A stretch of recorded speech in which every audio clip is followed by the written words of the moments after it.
Hello YouTube. I wanted to make this video because I recently discovered or came up with a new design. Well, I'm not sure if it's new. I haven't seen it yet, so I wanted to show it off. It's an engine design that I had to come up with after the recent updates that changed the way that inline turbochargers worked. This design was constrained to a 3x3 area and without as much of a length constraint or anything like that. So just to start, it's got 2 cylinders per 3x3 cube, 3x3x3 area, and it's a repeatable design. Pretty straightforward. It took me a little while to figure out though, especially trying to cram it in such a small space. But if you know that you're going to be using your engine with a lot of draw, like using all of the engine power at once, then this would be a good design for your ship. To show you what's going on here, it's the inline turbocharger starts with this cylinder feeding into an inline right here that's attached to this carburetor, and the output of this one goes down into the bottom and connects to the exhaust from the bottom cylinder and feeds into the bottom turbocharger. And if you'll notice, this cylinder is offset by 1 block from the cylinder, and then once this turbocharger has received its exhaust gas, it shoots it out, connects up with this one, and then from there the design repeats. So this would be where you would want to grab the 3x3, and I've already got the prefab right here, and you'll want to line it up like this, and this prefab, or this little setup, was made to just have the one exhaust, because that was the end of it. So you might have to change that if you were to try to copy this design. Just be aware of stuff like this. But the nice thing about this design, and this was another constraint, was that it had to all come out into one pipe, just like that.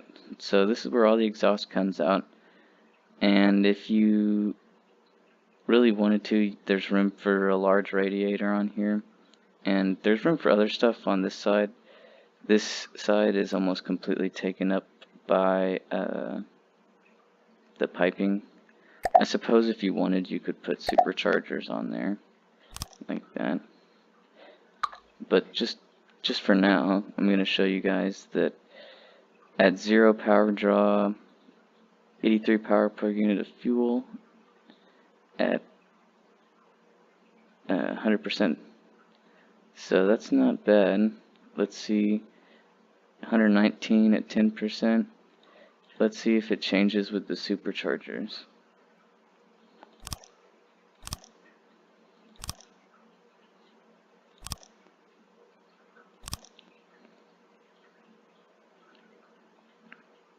$85, 140. So that jumped up by about 21, right? I think that's correct. So then the real show off of these guys is when they're at full use. So hopefully this won't lose any power at full draw. So as you can see, the fuel isn't going down a whole lot for 1,000 power, and if we look, it's not going down. It might stabilize here soon. It looks like it's going to, probably. And we've only lost 1 power, it looks like, but it does, oh, only 0.2 power. And now this jumped up from, I think it was only 100 earlier. Turn that off. Yeah, 103. And then at full draw, when all of the inline turbochargers are working, 173. So the way these turbochargers work is they stack the efficiency buff. So just this turbocharger from this one cylinder collecting exhaust gas, it's at 1.31. That's not a lot, but already to the second one you look, 1.54. The third inline, 1.73. This would be the fifth one, 2.09. The one at the very end, 2.77. It does eventually cap out, and I made another design over here just to show that it does do that, and also kind of to show off the efficiency of this design. So 2200 power there. That's not a lot of fuel use. If you had that much fuel on injectors alone, or that much power on injectors alone, you would be eating that fuel up. But I have enough time to show you guys this stuff right here. 225 power per unit of fuel, and the efficiency caps out at 3.93, right about here. It doesn't go above 3.93. So it looks like you would need quite a few of these to make it. 1, 2, 3, 4, 5, 6, 7, 8. You would need 8 of the 3x3 cubes, which would be 16 cylinders. And, you know, hey, that's pretty good. That's not bad right there. And then another thing that I wanted to show off was, it's going to be easier to do on this one. If you did need a little bit more power and you weren't as concerned with fuel efficiency, you can do something like put a cylinder there with an injector attached, link it up with an exhaust like this, and that will add more power on. If this thing gets too hot, you can, if you have to, add radiators. I think if you can connect it over here as well without causing any problems.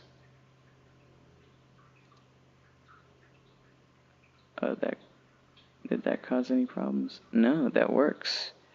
And this will also increase. See, this went up. This was 1.3 something, and now it's 1.54. If we were to switch it just back to this one, 1.31. See, that's, and that will only stack as it goes further down. So that's something you want to keep in mind. You can go ahead and just repeat it over here, do the same thing, and start milking the power out of this thing, and you'll still be keeping it in the 3x3 area.